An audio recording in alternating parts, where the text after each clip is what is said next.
Hi, my name is Joanne, And I'm Jen. and thank you for attending our instructional video on our Take and Make, which is a winter tree. If you've picked up your bag, in the bag you're going to find the following. You're going to find a base with a hole in the middle. You're also going to find two skewers, one of which is going to be the base of the tree, and one of is going to punch holes into the cardboard. You're also going to find two bags. One of them is going to have 80 1-inch square pieces of cardboard. The other bag is going to also have 80 pieces of book pages. They're cut into groups of 20. Sizes are going to range from 1 to 4 square inches. So these are, we cut them with pinking shears. These are going to make up the branches of your tree. So this is the 4-inch size. We have the 3-inch size. There's 20 of each of these, right?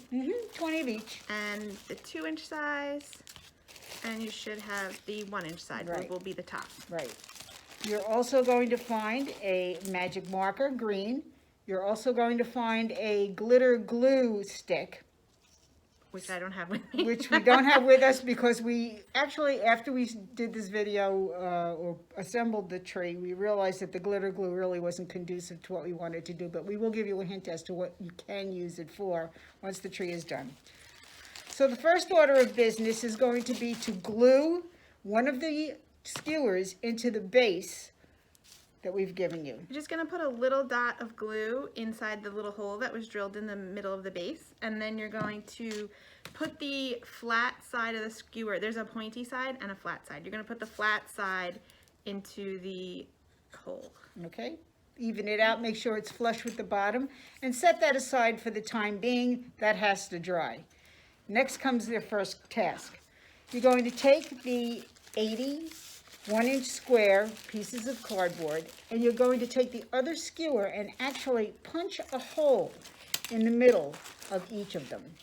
It's a little bit of an arduous task, but it has to be done because these little pieces of cardboard are going to support the pieces of book pages that you put on the tree. So the hole is not you're not going all the way through the little piece of cardboard with the skewer.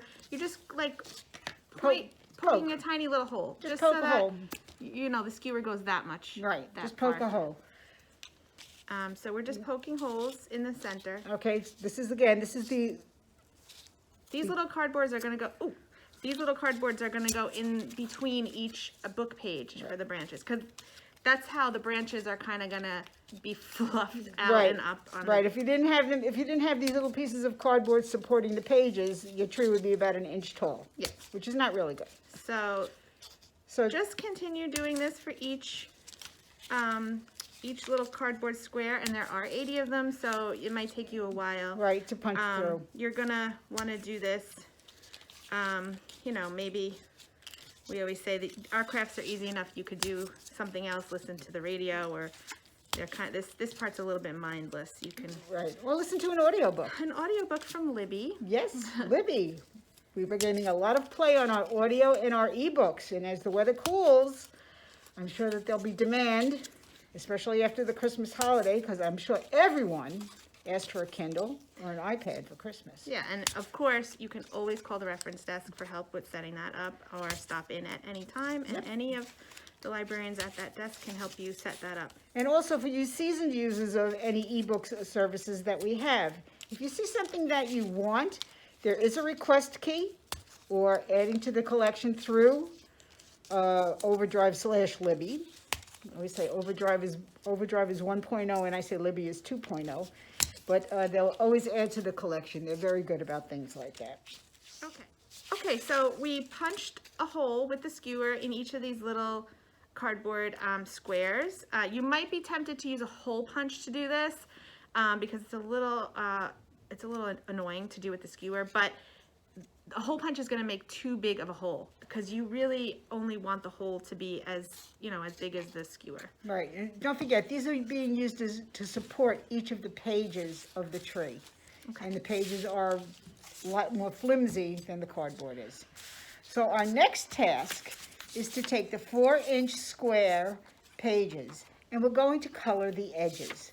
Now, if you have a different color magic marker, you'd like to alternate or skip one of them, maybe just color 10 of each and alternate green with white once we assemble the tree, that's fine too. So just color the edge where it's pinked. So I'm kind of just coloring, the edges. Right. And you can do it light, you can do, Right. just kind of, this is rustic, so you're not like, Yeah, nothing has to be perfect. One of the other things you can do is you can just feather it if you want to. It doesn't have to be anything, right, just feather it along. And again, if you feel that the magic marker is drying out, just give it a shake because there's still liquid in there. It's just on the absorption side. So you can really do any kind of method of kind of just getting the edges colored. Right. And this is, this will, and you can alternate like, a colored, a green colored branch with a plain branch if you'd like to. Right. You don't have to color all of them.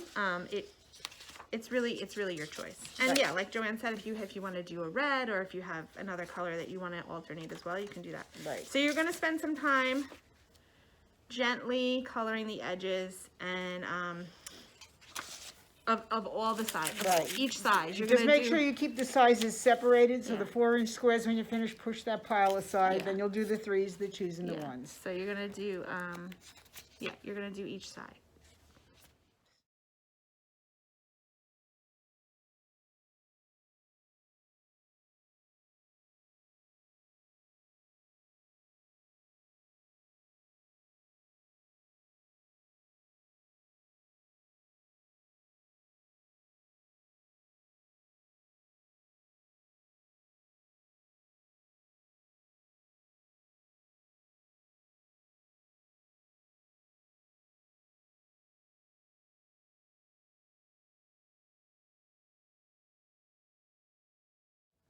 Now we're ready to assemble the tree.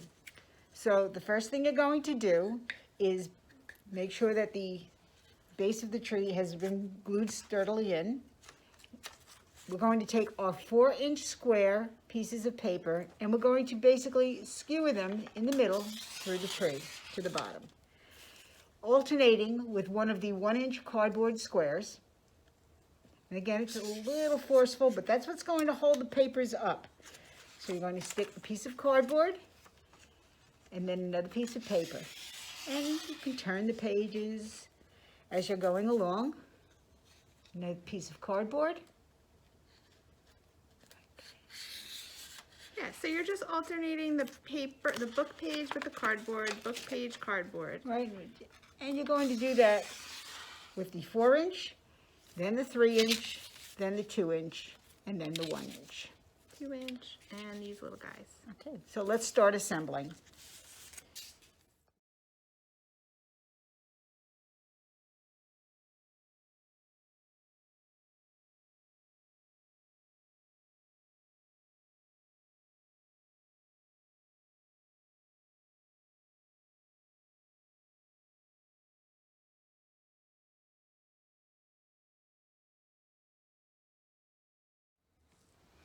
So now that you've assembled the tree, what you can do is you can kind of fluff and adjust each of the levels.